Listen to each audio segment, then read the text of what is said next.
What's up? This is Moxie, the Ultimate Gamer, and this is the system I'll be looking at today. This is a Japanese white Sega Saturn from around 1994.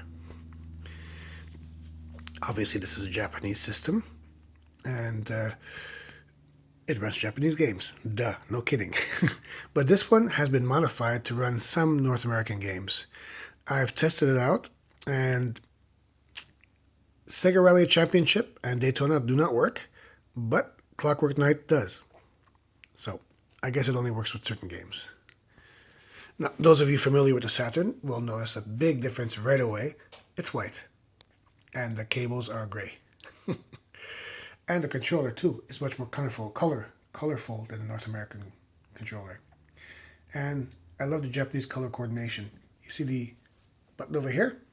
Well, it's color matched with this and the two bumper buttons. Isn't that cool? Differences between this system, inside is pretty much identical to North American, except the default BIOS is in Japanese.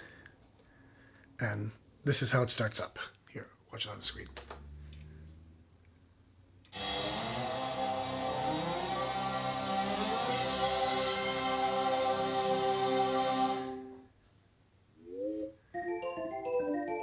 And that's how it starts up. I love the Saturn logo. This cool S over here. That looks way cooler than that little weird blue planet that they have over here.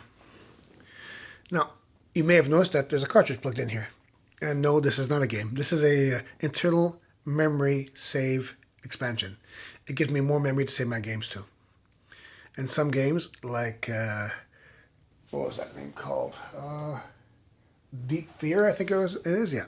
They take up like 50 or 60 blocks, and that's a lot. This gives you like 7,000 blocks to save on, which is very cool for larger games.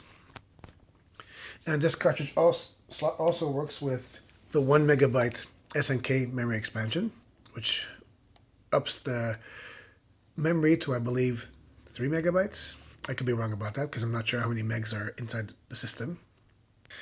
And of course, since this is made by SNK, it only works with SNK games like Samurai Showdown. There's another one that was released by Capcom, this one over here, and this has a whole 4 megabytes of memory in here. Could you imagine that? See that Sega Saturn logo, the S? Well, North America had this little planet, and Japan had the little S Saturn. I like the S, it's very cool. Although the planet's kind of nice too. Can you imagine that? 4 megabytes in here. And of course, this, even though it's 4 megabytes, it won't work with the Capcom games that require 1 megabyte. Because in order to run them, you have to have their proprietary memory cartridge. Which is kind of cool. I mean, this came with X-Men vs. Street Fighter. And it increases the internal RAM. It gives you more frames of animation and stuff. It's kind of cool. But it only works with that game. And since the cartridge slot in the system is prone to accidents, unplugging and plugging the cartridges all the time is not something I really feel comfortable with. Especially since the system, you can't exactly go to Walmart and buy one. So, I don't know. I'm thinking of getting an action replay so I can actually just leave it plugged in and not worry about unplugging it all the time.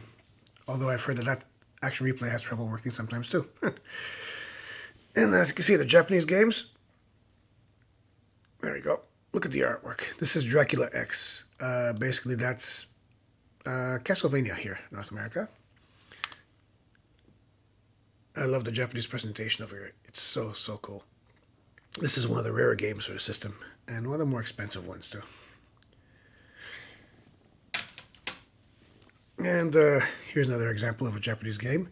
This is Vampire Hunter, excuse me, by Capcom, and this doesn't require any memory expansion, luckily enough, and it still runs great. I mean, look at the artwork. It's really cool. And here's another game I want to show you. It's not Dead Heat, it's Speed King, I think it is, although I'm not sure, by Atlas. It's a basic driving game, racing. It tries to be like Ridge Racer, and it's actually pretty good. I have a whole bunch. I have about 16 or 17 Japanese games, which I will be reviewing, so you will be seeing them. Today, like I said, I just want to take a look and share with you my Japanese white Sega Saturn. It's a very cool looking machine, and a must-have if you're a serious gamer. And good luck finding one that's working condition. I managed to get mine in the box with all the cables, and I was very, very lucky to get that. So, thanks a lot for watching, guys. I hope you enjoyed this, and take care. Bye-bye.